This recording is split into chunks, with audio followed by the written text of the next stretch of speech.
Oi, gente. Essa nossa aula a gente vai falar sobre arte contemporânea, só que antes disso eu queria falar algumas coisas com vocês. Essa aula, ela é a aula 14, salvo engano, da apostila. Também não sei se vocês já receberam a última apostila. A aula 13, ela fala de linguagem digital e mídias sociais e tudo mais. O que foi que eu optei fazer? Eu optei trocar o assunto dessa aula, né, de mídias digitais e tudo mais, porque eu ia falar basicamente de Facebook, Twitter, ia falar de meme, ia falar da linguagem da internet, e eu imagino que vocês já entendam bastante sobre isso, porque, enfim, é algo do nosso cotidiano. Então, eu optei por trocar essa aula pela aula de modernismo no Brasil, porque na aula passada, né, na aula de arte passada, eu falei do modernismo ali na Europa, e não falei do modernismo no Brasil. Eu imagino que na literatura vocês vão ver modernismo, só que voltado mais para a literatura. Mas eu imagino que vocês vão ver algumas coisas também voltadas para artes plásticas. Então, eu resolvi, né, trocar essa aula de mídias digitais por essa aula de modernismo no Brasil. E por isso eu vou fazer logo a última aula da apostila, que no caso é arte contemporânea. E aí a da próxima semana vai ser essa aula de modernismo no Brasil, né? Só explicando para vocês mais ou menos. Qualquer coisa, se vocês tiverem algum problema com essa aula de linguagem digital e mídias e tal, vocês me falem que aí a gente resolve para fazer alguma coisa sobre essa aula, né? A gente conversa sobre isso. Aí fica a critério de vocês. Mas falando sobre essa aula, a gente vai falar, assim, de uma maneira geral, do contexto e da reprodução, né, dessas artes do período que é tido como essa arte contemporânea, as características principais, e a gente vai falar sobre alguns tipos de, entre aspas, caixas que ficam dentro dessa grande caixa que é a arte contemporânea. Porque arte contemporânea, né, o nome diz que é algo que vem depois do modernismo, né? Ou seja, é uma arte mais voltada para um período pós-modernista, né? E por isso esse nome contemporâneo. Fazendo uma introdução geral, e daqui a pouco eu vou falar um pouquinho mais sobre o contexto histórico da época, esse período dessa arte contemporânea ela abrange diversas modalidades, estilos, movimentos e técnicas. Muito semelhante ao modernismo, que a gente estudou vários estilos artísticos, aqui a gente também tem diferentes estilos que são incluídos dentro de um período que tem o mesmo nome. E aí vocês podem, né, imaginar, né, diversos tipos de representações artísticas e conceitos e formas de se representar a arte, enfim, tudo isso. Só que essa arte contemporânea, ela pega uma influência muito grande do abstracionismo. A gente estudou no abstracionismo, o Wassily Kandinsky e outros pintores. Aqui a gente tem uma influência muito grande de Jackson Pollock e Pierre Mondrian. Pierre Mondrian é quem faz essa obra, né? Que essa obra ela está ali entre o abstracionismo, mas ela também tem um pouquinho de arte minimalista, e a gente vai falar um pouquinho mais sobre isso depois. Mas, assim, só para dar um esboço geral, né, do início dessa arte contemporânea, ela tem um pouco dessas influências de Jackson Pollock e Pierre Mondrian, assim como também de Marcel Duchamp, que era dadaísta, que foi uma das pessoas que quiseram revogar o que se considerava arte, né, com aquelas obras polêmicas em que ele tirava algo do seu uso cotidiano e levava para o museu e chamava aquilo de arte, né? Essa essa estratégia de romper com o que é considerado arte é algo que vai ser bastante comum aqui na arte contemporânea. Nessa obra do Pierre Mondrian, as linhas e os retângulos sugerem a precisão mecânica da máquina. A eliminação do real e do visível era não só um requisito estético, mas também um princípio filosófico. Porque a gente está aqui nesse período, a arte contemporânea, ela é na segunda parte do século XX e ela é datada mais ou menos de depois da década de 60, que está muito relacionado com o surgimento da pop art, que é um dos estilos que foi mais famosos, né, desse período. E aí vocês sabem que nesse período a gente tem, né, um grande desenvolvimento tecnológico, mais do que a gente teve nos outros períodos, e também essa necessidade de divulgar a arte de uma maneira mais popular. Essa arte contemporânea ela vai se basear muito nisso. A reprodução de alguns estilos, eles têm que ser uma reprodução que seja mais facilmente consumida. A arte, em alguns momentos, ela vai ser feita única e exclusivamente para tornar um produto comercializável, como a gente vê hoje em dia, né, essa ligação entre o comercial e a arte. Em alguns momentos a gente vai ter nesse período da arte contemporânea estilos que revogam essa comercialização da arte. para vocês verem essa dissonância entre períodos que estão ali incluídos no mesmo nome, na mesma caixa, como eu já falei. E de uma forma geral, esses estilos artísticos usavam materiais diversos, eles não utilizavam materiais tradicionais, como óleo sobre tela, por exemplo, e eles utilizavam qualquer coisa, sucata, cabelo, pelúcia, plástico, madeira, ferro, alumínio, a criatividade é o limite. E aí, um tempo depois desse surgimento da arte contemporânea, vem o surgimento da arte conceitual e a arte performática, que eu também vou falar um pouquinho daqui a pouco. E como eu já falei para vocês, essa definição de arte ela é ampliada. Mais do que em outros períodos, aqui a gente vai discutir o que é arte e que em alguns momentos o produto final da arte é menos importante do que a forma como o pintor ou o escultor ou o artista fez aquela arte. Muitas vezes o que vai ser mais importante vai ser o processo de fazer a arte do que propriamente dito o produto final da arte. Algumas características básicas que englobam todo esse período são: tem-se esse tom polêmico e essa diversidade de estilos. Esse tom polêmico, gente, é algo que a gente vai encontrar em diversos períodos que a gente estuda a arte, né? Como, por exemplo, lá no impressionismo, eu falei para vocês que os pintores da época consideravam papéis de paredes mais bem pintados do que as obras impressionistas, né? No exemplo lá de Claude Monet, Impressão Nascer do Sol.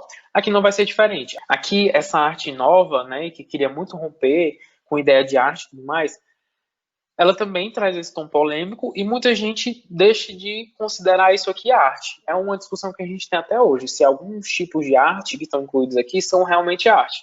Mas isso é algo meio que subjetivo para se falar e, assim, é uma discussão até um pouco pessoal de cada um, se você considera arte ou não. Mas aí lembrando que a gente tem que, para entender a sociedade, para entender também como essas obras de artes caem no Enem, a gente precisa um pouco se despregar desses preconceitos de que a arte é só aquilo que a gente considera arte. E aí, como eu falei, as pinturas e esculturas aqui, elas são voltadas para si mesma. O processo de se fazer a arte é mais importante do que o produto final. Em anos anteriores, o processo de fazer arte ele era mais voltado para transmitir uma ideia de uma instituição política ou uma ideia religiosa ou algum cunho filosófico. Aqui, não. Como eu mencionei, o mais importante vai ser o processo de se fazer a arte. Não que nesse período, em nenhum momento desse período, não tenha nenhuma arte que seja voltada para um cunho político. Claro que não. Mas, assim, isso não vai ser tão intenso, inclusive nesses momentos que a arte vai ser muito comercializada, porque como a gente está falando de uma arte mais popular, ela tem que ser uma arte mais acessível e que as pessoas consigam consumir com maior facilidade. Então, em alguns momentos, não vai ter a transmissão da ideia final, não vai ser muito forte, e o que vai importar vai ser mesmo só a comercialização do produto. A gente tem, né, exemplos de artistas que influenciaram essa arte, foi o Wassily Kandinsky, que era abstracionista, e Otto Dix também. Era uma arte que era rebelde por natureza, que buscava surpreender e inovar para que se mostrasse original aos olhos do observador. E aí tinha esse nome, né, de avant-garde, que é uma vanguarda, que é algo que meio que tentava romper com o que vinha antes. Embora o que vinha rompendo antes, que era o modernismo, já era um período de rompimento com outros períodos. Então, aqui foi meio que um rompimento dentro do rompimento.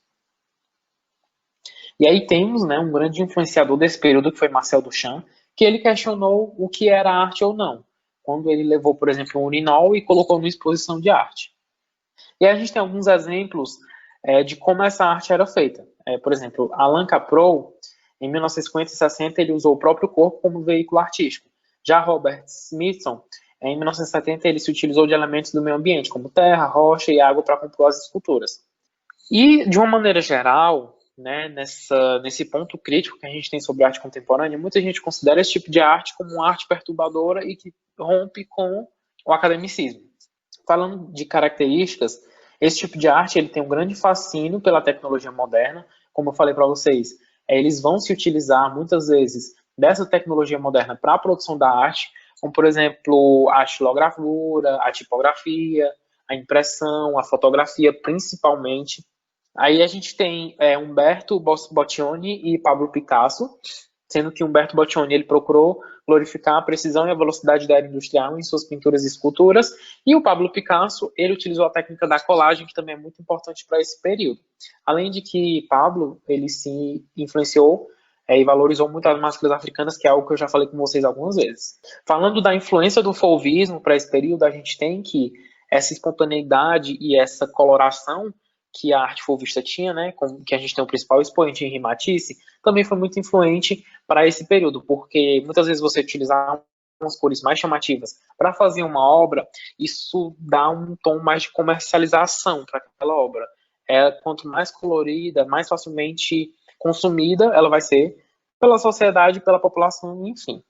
E, de uma forma geral, ela busca inspiração na cultura popular, principalmente esse Roy Lichtenstein, porque essas obras dele, né, essa obra, por exemplo, essa obra aqui de cima, essas obras elas se influenciavam em uma coisa que estava muito famosa naquela época, que eram as histórias em quadrinhos. Alguns documentos falam que ele se inspirava nessas histórias em quadrinhos para fazer suas obras, porque ele achava muito interessante que essas obras, né, essas histórias em quadrinhos, elas tinham o próprio mundo e elas representavam as coisas à sua própria maneira e elas meio que não se importavam com o externo, ou seja, se ela está representando um super-herói de uma forma que utilizava a linha e utilizava as cores de forma chamativa, aquilo, né, as histórias em quadrinhos, era o próprio mundo e era uma arte meio que para si própria. E aí ele se utilizou dessas histórias em quadrinhos para fazer as suas obras. Assim como Andy Warhol, que é acho que o nome mais conhecido da arte contemporânea, e que ele foi uma das pessoas que deu esse tom mais comercial à arte. A gente tem, por exemplo, essa sopa, né, as embalagens da lata de sopa, e também tem aquele quadro que é conhecido da Marilyn Monroe, que você vai utilizando cores diferentes. Isso dá um tom de que você está comercializando não só a arte, mas você agora está começando a comercializar até pessoas, que é quando você pinta a mesma pessoa de diversas formas, na tentativa de vender, na tentativa de disseminar uma obra, ou um nome, ou uma marca, ou uma pessoa. E isso, né, a gente vê muito isso na publicidade. E aí, como eu falei para vocês, tem-se, para poder se fazer uma arte mais popular, a gente tem que quebrar um pouco essa ideia de que a arte é uma coisa da elite.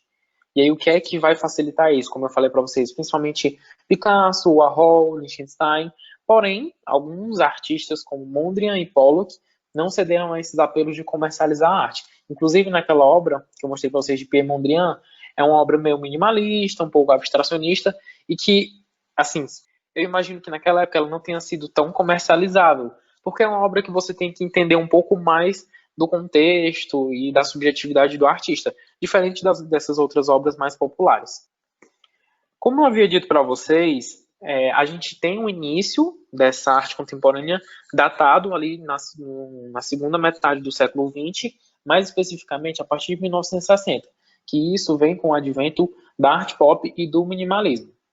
A gente tem esse nome de arte pós-moderna e ela, nesse período, ela vai deixar de ser só pintura, deixar de ser só escultura. Muitas vezes a gente tem algumas obras que a gente não sabe se é uma pintura, se é uma escultura, e é algo que essas obras da arte contemporânea flertavam bastante, essa questão de você chegar a um ponto de questionar o que é a arte, que você questiona, não saber se aquilo é um quadro, se aquilo é uma escultura, e tudo mais. Alguns pontos, como eu falei para vocês, a gente tem um alinhamento da política e da subjetividade, só que isso não foi tão frequente, né, como eu já falei para vocês algumas vezes, e essa tentativa de imbuir a arte das coisas do mundo da natureza, da realidade urbana e da tecnologia, ou seja, juntar tudo aquilo que estava acontecendo na sociedade naquele momento e trazer para a arte. Como não aconteceu diferente em outros períodos também da história da humanidade. E para esse período da arte, a gente vai ter linguagens diversas, como, por exemplo, dança, música, teatro, escultura, literatura. É aí que vem o conceito de performance, que um artista, uma obra, ela não precisa ser só uma pintura. Pode ser uma dança, pode ser uma exposição musical, pode ser uma performance de um artista que mostra o sofrimento dele em meio a uma multidão, que está se mostrando ali para outras pessoas. A gente também aqui vai flertar um pouco com essa ideia de, como eu já havia mencionado, de a arte não ser só uma pintura, e agora, nesse momento, a arte também não precisa ser uma escultura. A arte pode ser uma pessoa que está fazendo um trabalho com o corpo dela. E aí ela coloca em discussão esse caráter e a definição de arte. Falando um pouquinho da pop art, esse termo pop, ele vem de popular, e ele se vulgarizou e passou a ser aplicado para qualquer coisa. Por isso que a gente tem hoje música pop, a gente tem cinema pop, a gente tem dança pop, tem, enfim, tudo. Um corte de cabelo pode ser pop, um modo de se vestir, pode ser pop. O que vem de popular é aquilo que está sendo mais disseminado naquele momento e é considerado pop. Nesse período era pop art porque era uma arte mais comercializável, como eu já falei para vocês, por isso que era uma arte popular.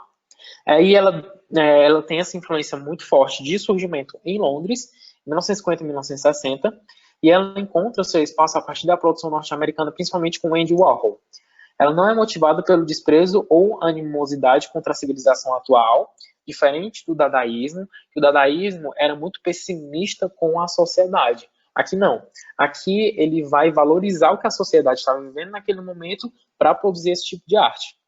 A gente tem esses elementos de publicidade, né, como eu já falei para vocês. Muitas vezes o que era tentado a vender era uma marca, era uma personalidade, era um produto, era uma música, cinema e tudo mais, porque tudo isso vai surgindo de meio que de maneira junta e isso vai, uma coisa vai ajudando a outra a poder evoluir, a poder disseminar o seu consumo.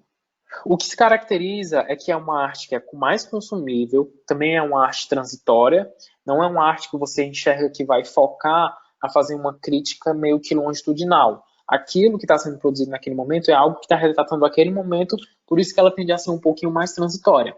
Mas ela não deixa de ser sexy, popular, até porque ela é produzida em massa e normalmente ela atinge pessoas jovens, tendo esse tom mais glamuroso ou humorístico. É uma arte comercial que se utiliza da publicidade, de ilustrações de revistas, histórias em quadrinhos. E nesse ambiente havia um aspecto essencial do ambiente visual contemporâneo que havia sido menosprezado pelos representantes da cultura acadêmica. Ou seja, é aquela questão de você pegar algo daquele momento que você está vivendo e transformar isso em arte. Embora você tenha que romper e embora você tenha que ir contra pessoas que não vão considerar aquilo arte, porque para essas pessoas o que é arte tem que ser acadêmico, tem que ser já valorizado, tem que ser uma coisa antiga. Só falando um pouquinho mais sobre ele, sobre Roy Lichtenstein, ele recorreu às histórias em quadrinhos, né, que essas histórias em quadrinhos naquele período e até hoje em dia, elas têm essa dualidade entre falar sobre amor e falar sobre violência, né, à medida de cada quadrinho. E a gente tem essa obra dele, que é Garota ao Piano, que ele se utiliza dessa estética de quadrinhos e ele espelha dessa forma os ideais e esperanças de nossa cultura, né? De uma forma que todos saibam ler o que ele está pintando. Essa obra da direita, Moça com Bola, de 1961, foi feita com base em um anúncio publicado no The New York Times. E ele era responsável pela propaganda de um hotel localizado em Pocono, que é uma região turística do estado da Pensilvânia. Normalmente a gente faz essa ligação entre a arte contemporânea e publicidade.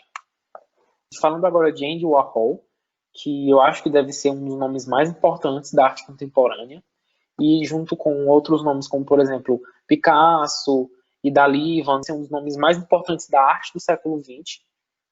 Ele foi um empresário, foi um pintor, foi um cineasta, e ele foi a maior figura do movimento pop art.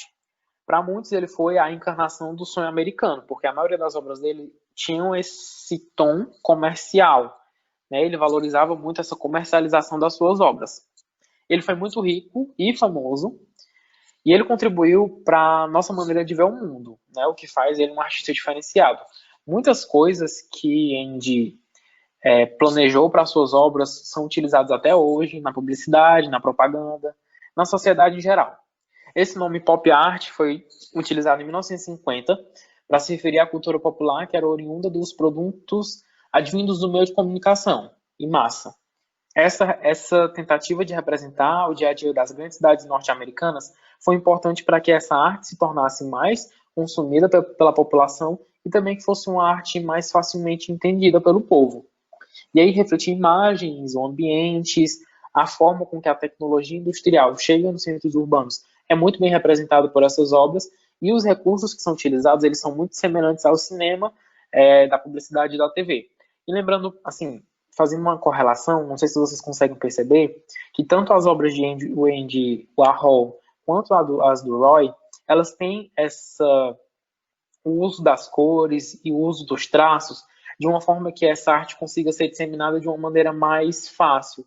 Como, por exemplo, é muito mais fácil eu chegar e imprimir uma obra dessa, ou uma obra dessa, da Marilyn Monroe, do que eu chegar e imprimir, por exemplo, A Última Ceia, que tem umas tonalidades mais diferentes, que a tinta era misturada no painel para ser colocada na tela, ou ainda qualquer obra do impressionismo, que variava muito com a luz do dia. Essas obras, né, coloridas e com cores vivas, elas são mais fáceis de ser reproduzidas, o que vai influenciar também essa popularização desse tipo de arte. Falando um pouco sobre arte minimalista, a gente tem esse nome minimalista, a gente subtende-se que é algo que vem de mínimo, porque essas obras, essas reproduções, elas vinham do esforço mínimo despendido de artistas para produzir essas obras. Ou seja, uma obra minimalista, ela tinha que utilizar o menor número de traços, de cores, de representações possíveis para poder fazer ser entendida por alguém. Ela passou a ser aplicada à produção de artistas e escultores, e aí, como eu falei, aquela questão de que muitas vezes você não sabe se algumas obras desse período eram pinturas ou eram esculturas, a gente tem isso aqui muito no minimalismo, porque o minimalismo ele se utilizava de muitos materiais, como por exemplo concreto, alumínio, luzes, e trazendo isso para o momento, a gente tem essa dubiedade, né, do que a gente vai considerar arte minimalista ou não. Os objetos aqui, eles são simplificados e não se faz uma tentativa de representação ou de ilusão. Não havia hierarquia na composição, a obra ela era considerada por si só, e ela não provoca qualquer sensação emocional, porque aquele objeto está se destacando sozinho no espaço real e ele não precisa de um observador para ser completado. Nesse tipo de arte, o fundamentalismo do tridimensional surge, apoiado na composição de obras que partem de cubos ou caixas feitos à máquina, né? Como eu falei para vocês, com esses tipos de materiais, de azulejos, de luzes, de módulos de grades e estruturas espaciais abertas. Por isso que tem-se muito essa questão de considerar uma pintura ou de considerar uma escultura, né? Tem essa duvidazinha. Aparentemente simples e tinha a intensidade de conduzir a percepção aos seus pré-requisitos básicos, como, por exemplo, ponto de vista e iluminação. Não era uma obra muito requintada, né? Até porque era minimalista, porém essas obras elas tinham alguns conceitos pré-determinados para serem consumidas, que é essa questão do ponto de vista, essa questão da iluminação, e tudo isso influenciar as pessoas que estavam observando aquela obra. Essa arte ela aparece mais ou menos ali nos anos de 1960, e ela vai um pouquinho na contramão do expressionismo abstrato. Aí a gente tem alguns exemplos, né? Como eu falei para vocês, ela enfatiza essas formas elementares. Em geral, normalmente, ela tem esses cortes geométricos, não utiliza muito de um ponto de vista mais metafórico, é mais o real e o básico. Tem-se esse espaço ambíguo entre pintura e escultura, e essa simplicidade, despojamento e também neutralidade. A gente tem alguns nomes mais famosos, como, por exemplo, Casimir Malevich, Pierre Mondrian, Donald Judd. Eles tendem a dialogar de perto com essa estética industrial, né, que utilizava essa questão tanto da geometria dos formatos e os materiais empregados para a confecção dessas obras. Esse tipo de obra, ele vai deixar o pedestal e ele vai se fixar no espaço real do mundo. Essa forma com que você olha para essa obra vai recair de acordo com a sua percepção. E aí também vai depender do espaço em que ela está sendo exposta, tanto no tempo, tanto também quanto a questão da luz e pelo campo de visão do observador. Essa luz ela pode ser difundida num espaço circulante, ela pode ocupar um espaço, ela pode cortar um espaço. Tubos fluorescentes, né, que é um tipo de exposição minimalista muito comum, elas podem combinar diversos tamanhos, formatos, cores, intensidade de luz, e vão projetar um ambiente arquitetônico particular e que vai ser considerado uma decoração dramática. E aí o minimalismo tem outros nomes, que vocês estão vendo aí no finalzinho do slide. Falando agora da arte cinética, que também é considerada op art, é um tipo de arte mais voltada para a óptica. Ela vai se inspirar em Albert, no pontilhismo de Seurat e no orfismo de Delaunay. As obras aqui são feitas de maneira que o efeito óptico tome uma forma de uma contínua oscilação entre percepção espacial e plana. Nos desenhos e nas gravuras, a preto e branco, e vai também tomar um contínuo movimento entre positivo e negativo, convexo e côncavo. Né? Por isso que vocês conseguem ver, por exemplo, nessa obra aqui à direita, que eu vou tirar o mouse para desaparecer essa caixa de texto, que é uma obra, entre aspas, bidimensional, mas que, de acordo com a disposição das cores preto e branco, parece ser uma obra tridimensional, parece ser uma obra que tem sombra, que tem luz, que tem movimento, que tem a interposição de corpos, né? Enfim, essa era a utilização da op art. Na mesma obra, a gente pode ter mudanças de ritmo, condensação ou relaxamento de padrões de risca, pontos, linhas onduladas, formas triangulares, retangulares e etc. Victor Vasarely esforçou-se para dar uma base científica e teórica exata. É o que a gente tem, uma ramificação desse tipo de arte, que é o construtivismo. Esse tipo de arte ele se interessa por redes, por teias e teceduras de todo o gênero. Como eu acho que vocês devem considerar, né, olhando para esse tipo de arte, é uma arte que não é tão comerciável, porque, não sei vocês, mas eu fico até com dor de cabeça se eu olho muito tempo. Né? Mas o que importa para quem está fazendo essa arte, né, e para quem está consumindo, é entender mais essa questão óptica da arte, né? Nós temos Victor Vasarely como o criador da plástica do movimento, né? Ou seja, ele é o principal nome expoente da arte cinética. E esse tipo de arte, essas obras deveriam simbolizar mudanças constantes pelas quais o homem passava naquela época. O que era utilizado para construção desse tipo de obra, desse tipo de arte, eram figuras geométricas, normalmente em preto e branco, ou algumas vezes coloridas, mas assim, de uma forma mais geral, eram preto e brancas mesmo, que tinham esse intuito de causar no espectador a sensação de movimento. Se o observador muda de posição, ele tem a impressão de que a obra se modifica. Inclusive, até mesmo um observador parado, quando ele olha para diversos pontos na obra, ele tem a impressão de que a obra está mudando ou de que a obra está se movendo. E isso vem de uma interpretação conceitual de que, assim como a sociedade contemporânea, esse tipo de arte está em constante movimentação. O atual desenvolvimento da op art vem quase que completamente da obra de Victor Vasarely e nesse seu conteúdo principal teórico, né? Porque ele foi o representante mais criativo. E muitas de suas pinturas, desenhos e construções são simplesmente em preto e branco, como por exemplo a Grande Tela de Vega, assim denominada em homenagem à mais brilhante estrela da constelação de Lira. Como eu havia falado para vocês, independente da distância que você está observando ou do ponto que você está observando, os olhos vão receber informações contraditórias. O que a gente vai interpretar faz parte do campo visual, tanto em termos diagonais quanto em outros pontos, seja vertical, seja horizontal, essa constante movimentação. Ele vai se desenvolver principalmente na década de 1960 e as obras derivadas desse movimento tiveram uma exposição coletiva em 1965 no Museu de Arte Moderna de Nova York. Aqui a gente fala um pouquinho de Calder, que ele teve uma grande influência no estúdio de Mondrian, né, pelas obras de Mondrian, que inicia essa transformação, essa mudança para o abstracionismo. Alguns desses trabalhos de Calder eram movidos manualmente ou por motores, pelo observador. Inclusive, isso é algo que é muito tido hoje em dia, se o observador deve ou não fazer parte da obra. E quando eu digo fazer parte da obra, não é nem naquela questão de assistir, é aquela questão de que ele pode chegar na obra, ele pode tocar, ele pode mudar, ele pode alterar a composição da obra. E a gente tem várias exposições atualmente, não atualmente porque a gente está no período de pandemia, mas até um pouco tempo atrás, a gente tinha várias exposições que colocavam essa questão entre a obra e o observador como uma das pessoas que está fazendo aquela obra. E uma coisa que Calder também entendeu, depois de 1932, que ele verificou que se mantivesse as formas suspensas, elas se movimentariam pela simples ação decorrentes do ar, né? O que dá também, o que mistura um pouco do abstracionismo com essa temática mais de op art para poder produzir o produto final. Como eu falei para vocês, essa parte, né, da op art, que também querendo ou não, também é uma parte mais abstrata e que não se limita apenas em ficar numa tela, né? Aqui temos uma exposição que, com o decorrer das próprias correntes de vento, isso vai mudando.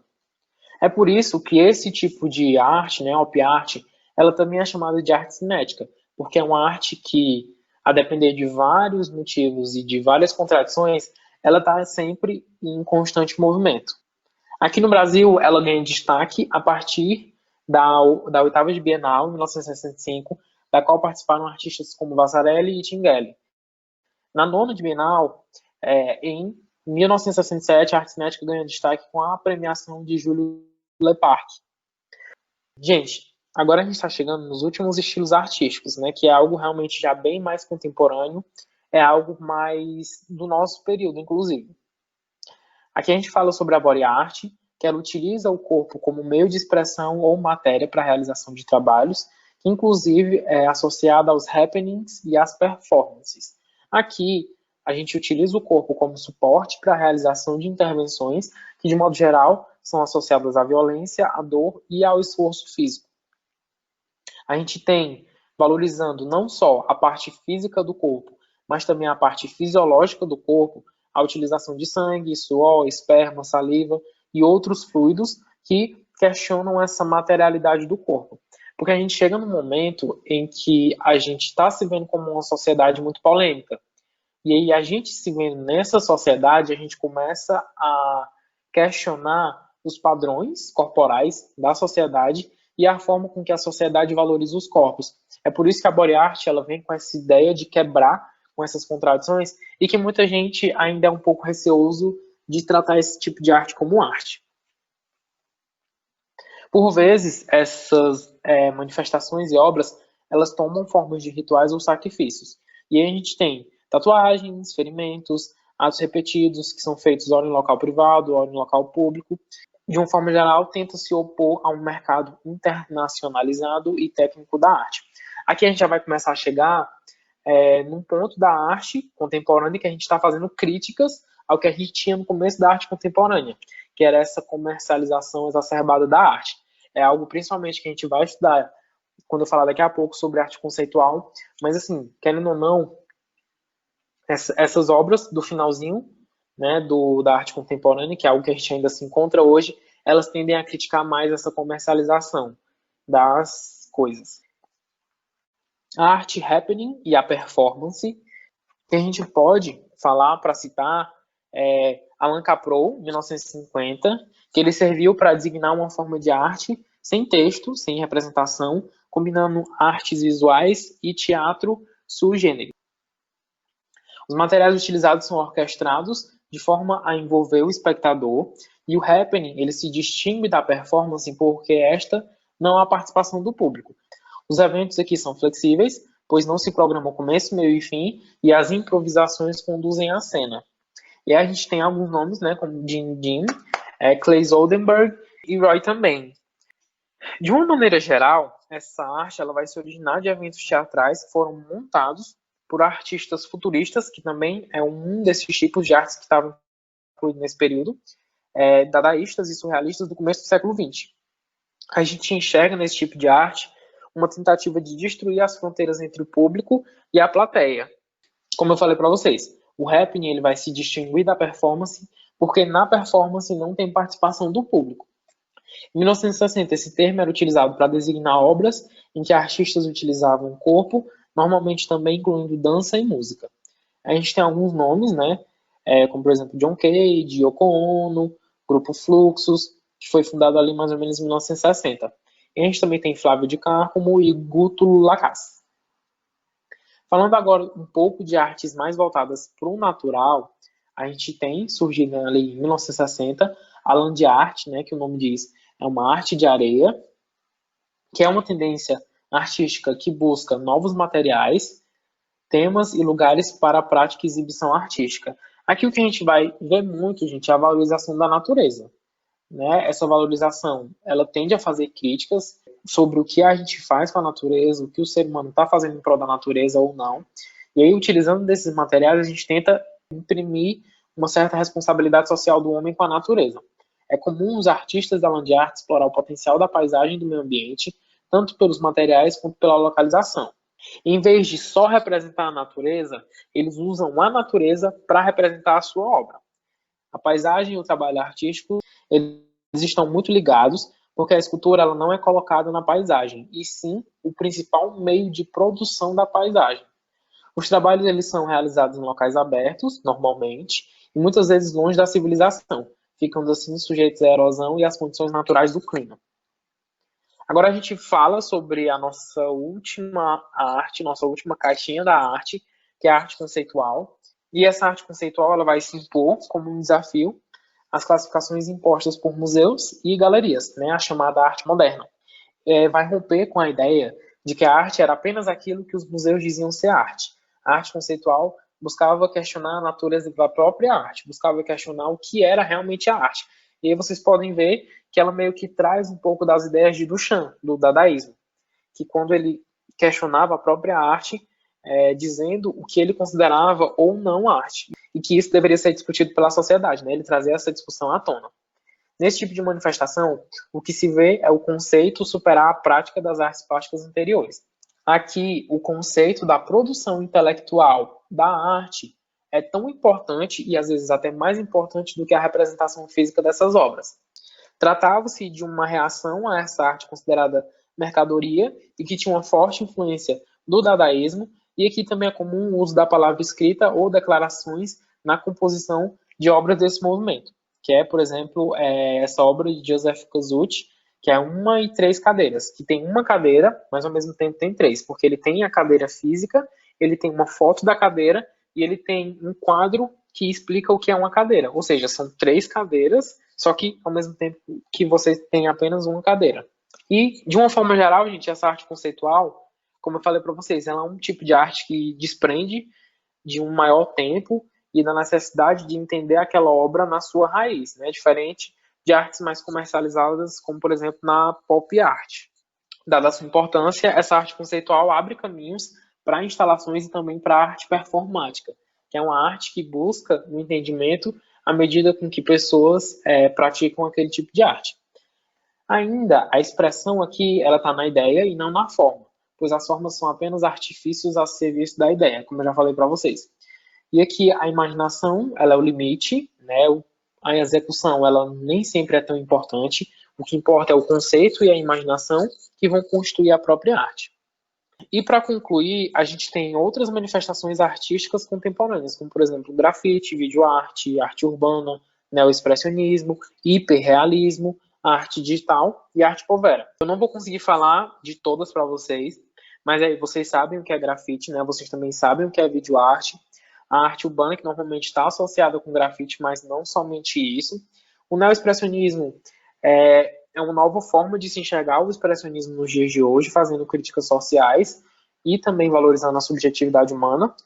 O hiperrealismo são aquelas obras que, não sei se vocês já viram em jornais, são bebês gigantes que são hiperreais, ou são uma representação de pessoas idosas, ou ainda do homem no seu dia a dia, só que ele sendo representado de uma forma bem real. Só que esse hiperrealismo, ele nem sempre condiz com a mesma estrutura de tamanho das obras, porque as mais famosas do hiperrealismo que a gente tem são aquelas representações enormes de coisas que, na realidade, são pequenas.